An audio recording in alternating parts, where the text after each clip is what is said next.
Hi Aries, this is Teresa from Tarot by T. Welcome to June and your TarotScope for June. I think this month I'm going to do a general TarotScope that covers all love, career, money, whatever comes up. So whatever you need to know for the month of June. We have a busy month this month. We have 2 eclipses, one in Sagittarius and one in Cancer. And I'll get into the astrology later. We also have Mercury going retrograde, Venus going direct, Neptune going retrograde. And I'm doing this reading outside since it's a beautiful day, so you might hear some nature sounds. Anyway, let's get on with your reading. What does Aries need to know for the month of June? What does Aries need to know for the month of June 2020? What is important? What's coming up for Aries this month in their life? Either love, career, money. What is the theme for June? Especially with all the crazy stuff going on in the world. What does Aries need to know about June?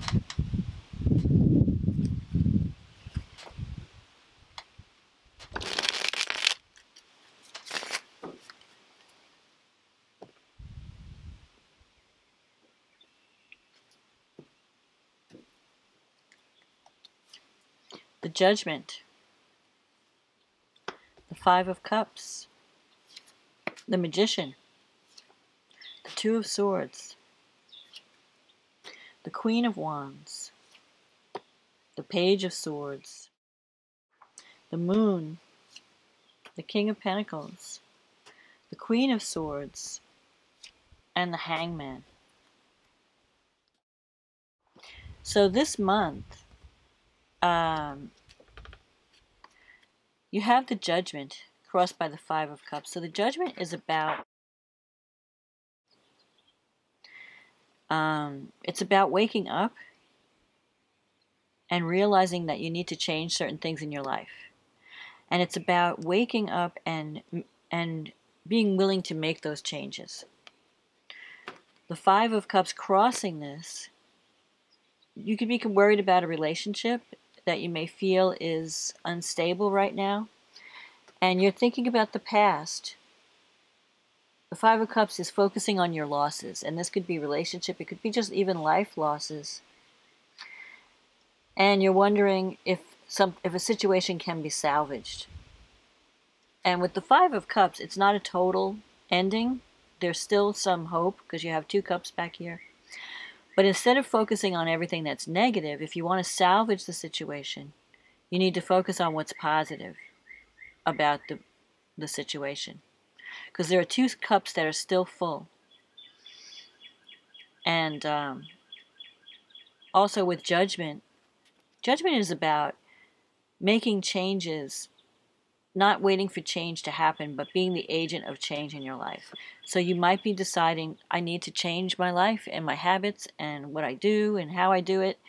You know, maybe you need to get on a better, healthier lifestyle, or give up certain things that you know have been not in your favor, have been working against you. Sometimes the Judgment comes up when you change jobs, or you change relationships, or you need to, it's like a rebirth. Like you're realizing, whatever I've been doing is not working and I need to do something else. I need to make changes. And one thing you don't want to do is get stuck in the past. Maybe you need to release the past and not cry over spilt milk, but realize, hey, I still have something to work with. Even though I may have had losses and certain things may not have worked out, and maybe I need to move on to new things, I can salvage whatever I have and I can make the future better. But to do that, you have to stop living in the past, where you're feeling some type of sense of loss or regret, maybe of the way you've handled things in the past. You have the Magician here. The Magician is a card of manifestation. So you may have started something in the past and wondering, how am I going to make it, maybe it's not, it's running into problems. You're wondering if you should continue. The Magician is also about using your mind to create your reality, using your thoughts to create reality. You're a good communicator. The Magician is about communication. And you can use your thoughts to manifest whatever you want to manifest, but you have to be positive. You have to think that it's possible. You have the Two of Swords here. This is a card of being in a standoff position with someone. So you may have lost contact with someone, and you're kind of waiting for them. You're trying to make a decision. Do I reach out to this person? Do I wait for them to reach out to me? With the Two of Swords, there's a stalemate. And the only way you're going to change that is by taking action. Somebody has to break the ice. You have to get off the fence. You have to make a decision. The Queen of Wands is coming up in the future, and the Page of Swords. The Queen of Wands could be someone you're dealing with. It could be a fire sign. This person has to do with leadership, taking a leadership role. You could be dealing with someone who takes action, who's not afraid to go after what she wants, he or she. She could be a little bit forceful, and she's very outspoken. She's not afraid to speak her mind. So this could be someone you're dealing with, or it could be qualities within you that you have to tap into the Queen of Wands energy. Take leadership, take action, and make changes in your life. The Page of Swords. This is about messages. It's sometimes gossip or spying. Sometimes it comes up when you have to look carefully. Either you're checking someone out or someone is checking you out very carefully. And you may have to have a difficult conversation with someone. You may have to talk about the things that you may have not been willing to face in the past.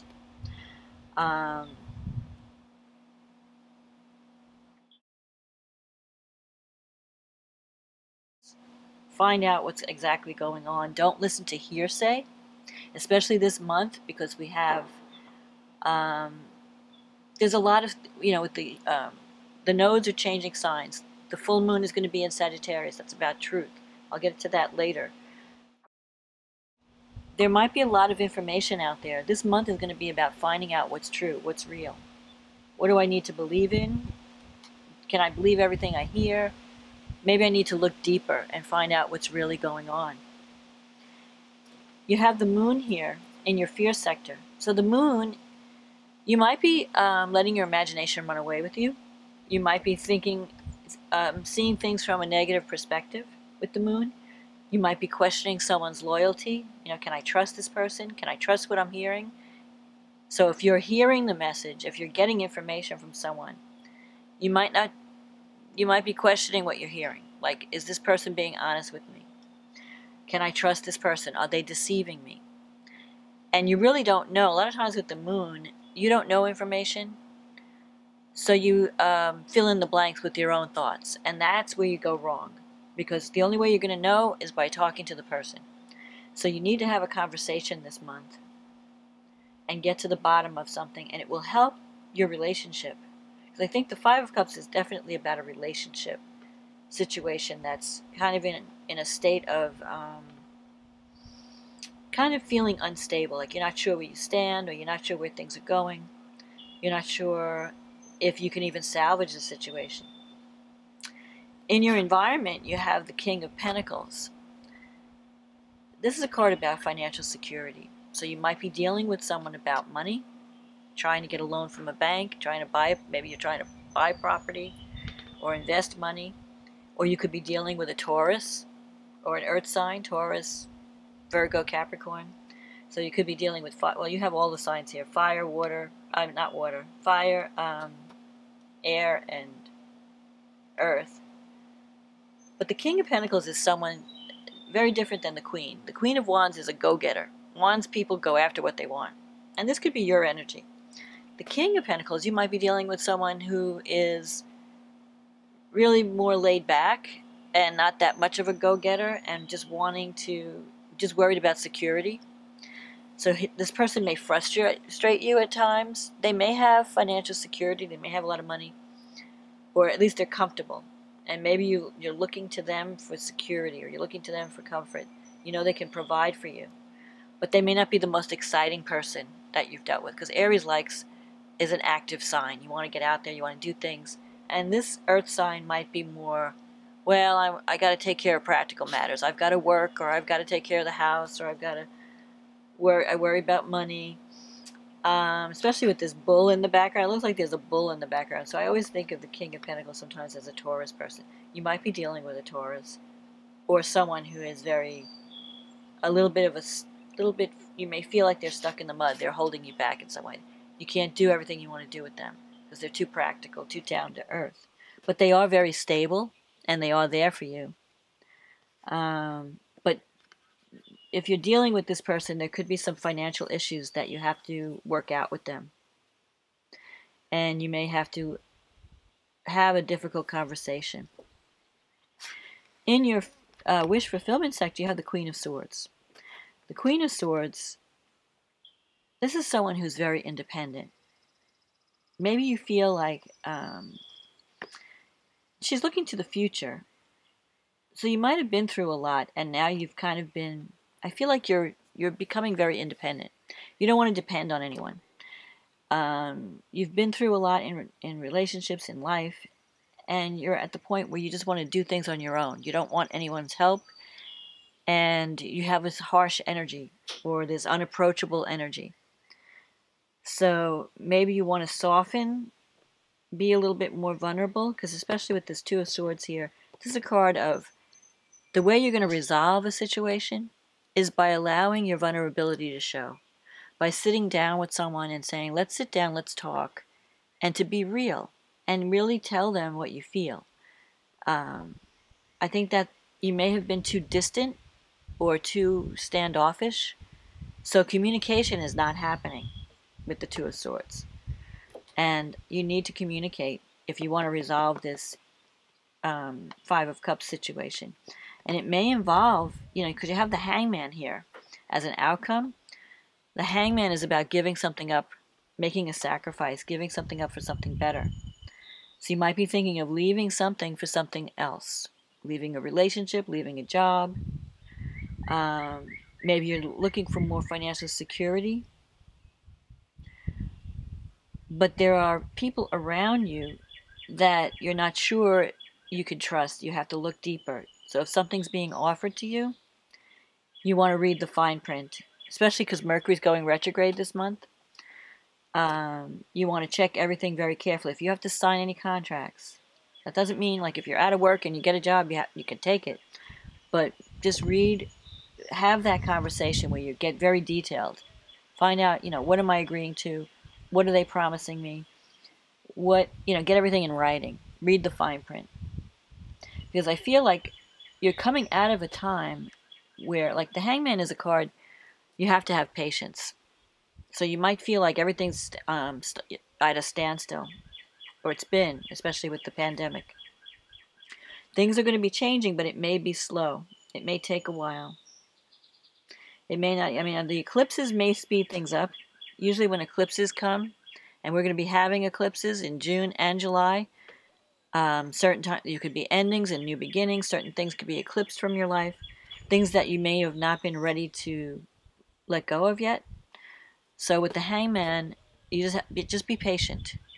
You don't have to rush into anything, but don't try to push things without checking all the details. Because if you rush into something, things might just be changing. I would wait till the eclipses have spoken and Mercury is going direct before you take any initiatives. Right now you can do your research, you could do all the, look into everything before you take action. Because I feel like you might even be involved in a project that involves a lot of people. And you want to make sure that whatever you're doing, you know all the details, that you're not filling in the blanks with your imagination. So let's see what the astrology has to say. So we have a full moon eclipse, which is an ending or completion in Sagittarius. That's in your 9th house, and that's activating your 3rd house because the sun's in your 3rd house. And the sun is with Venus. I'm holding these cards because it's a little breezy out here and the cards are going to go flying.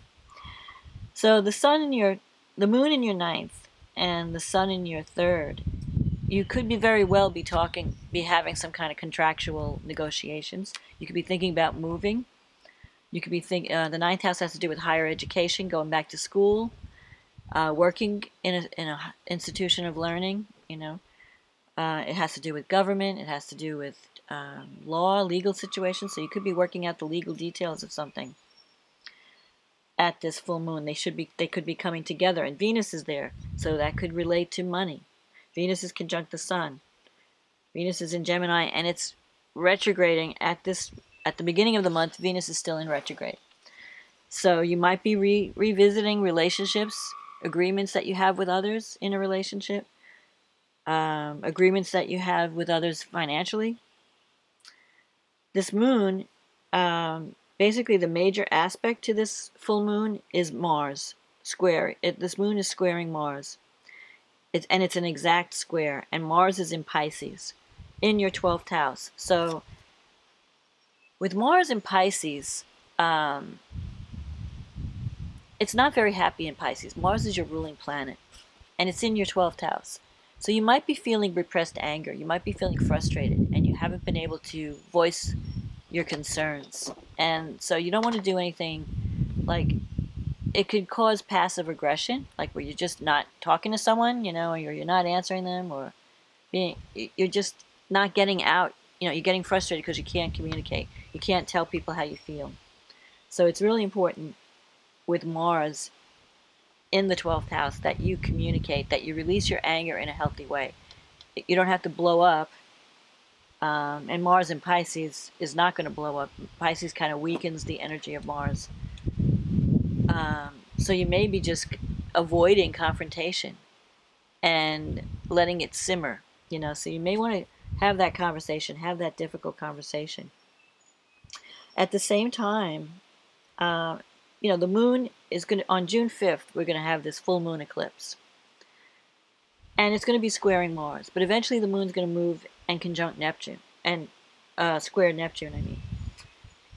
So you want to make sure, especially with this Neptune energy, that I think the truth is going to come out. If anything's been hidden or confusing, I think usually at a full moon, it shines the light on truth. And the full moon is in Sagittarius, which is about truth. And the sun is in Gemini. So you might be dealing with someone who's been giving you different stories, and you're not sure if they're even true. You don't know what the truth is. Maybe you've been hearing gossip, or you've been hearing stories from different friends, because the third house is communication and media, and you're not sure what to believe.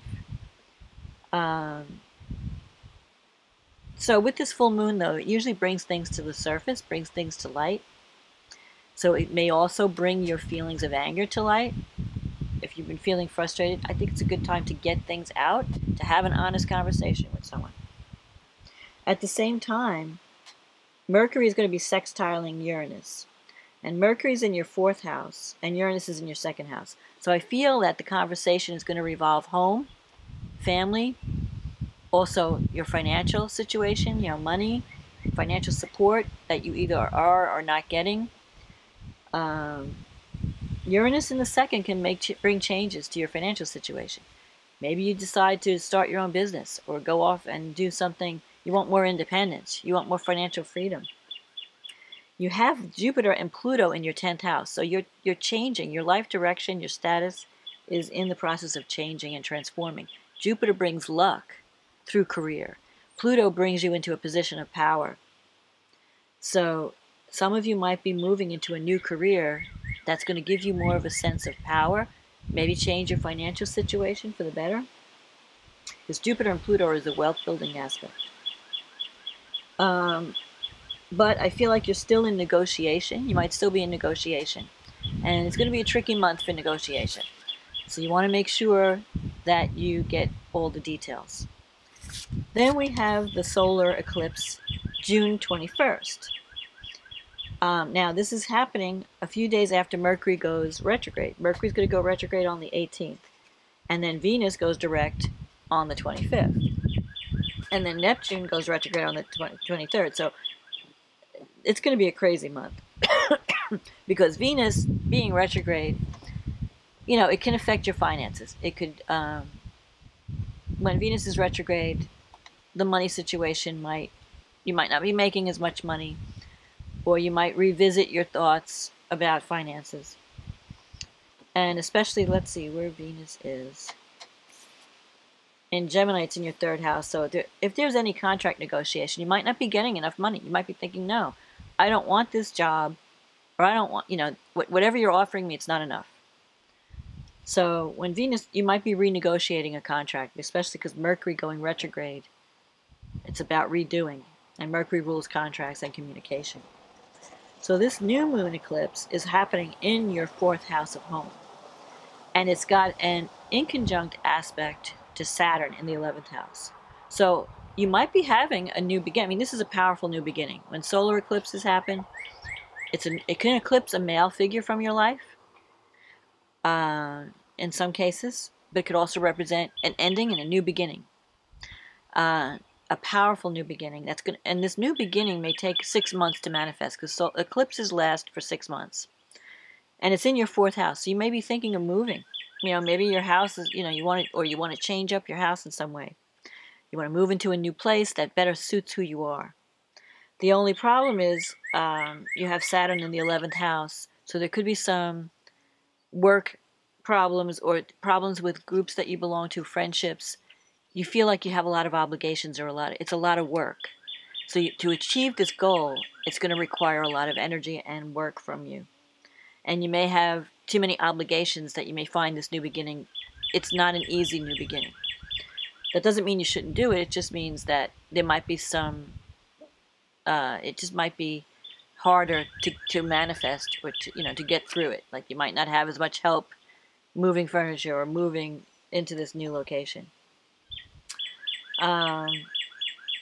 Mercury, though, is going to be trining Neptune.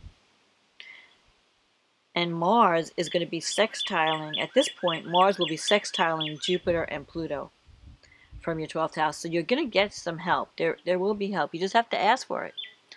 So if you need help moving into a new place, or you need help because you have some career changes and you might have to change your location, don't be afraid to ask for help.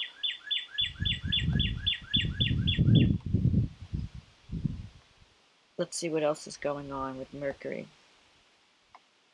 Mercury in the fourth house, in Cancer, your family is going to be important to you. You may have some issues to work out with family, and you may find that they're really there for you when you need it. Because Mercury trine Neptune, on the one hand, it could make you more creative and more romantic. You might be hearing some romantic, promises. Like you might be fantasizing about how good things could be, or thinking about how good things could be, because Neptune is about dreams and hopes and wishes. And Mercury trining Neptune, if you have to, convince someone to go along with your plan, you're going to have that eloquence to be able to do that. The only thing is with Mercury retrograde, I wouldn't commit to anything permanent during the retrograde period. I would do my research. So if you're thinking about moving, or you're thinking about making changes, get all your details, do all your research, and I would wait till Mercury goes direct in July before I actually took action or initiated anything. Because things are going to be changing with these eclipses. It's going to upset the apple cart a little bit. So you may make a decision now that later you may think, well, if I knew what was going to come later, I wouldn't have made this decision now. So I would just do all my research. I would check out all my options, but don't be too impatient to move forward, because the Hangman is telling you, be patient. You can still make this change, but not without checking everything first, and give yourself enough time to do that. Especially because Mercury will be going retrograde. And once Venus goes direct, if you are negotiating, your financial situation should improve a little bit, or even your relationships with your siblings, because Venus is in the third house, so it could be like brothers, sisters, friends, people in your local environment, your neighbors. So things are going to start to get better in a relationship once Venus goes direct. But I feel like it revolves around conversation that you have to have. So that's my forecast for this month. I hope you enjoyed this reading.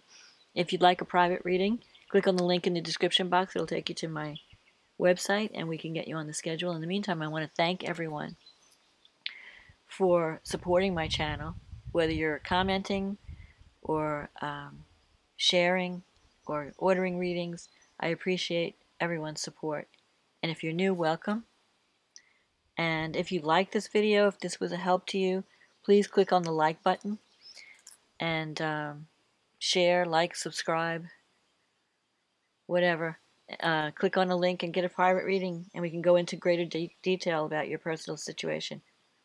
So in the meantime, Aries, enjoy June and be safe, be healthy, focus on the positive, because I think you're in a really good place as far as career goes. You just don't want to rush into anything. Just make sure that you know all the details and that you know exactly what's going on, what you're getting, what you're expected to give, and you'll be fine. So enjoy June, and I'll talk to you again next month. Okay, bye now.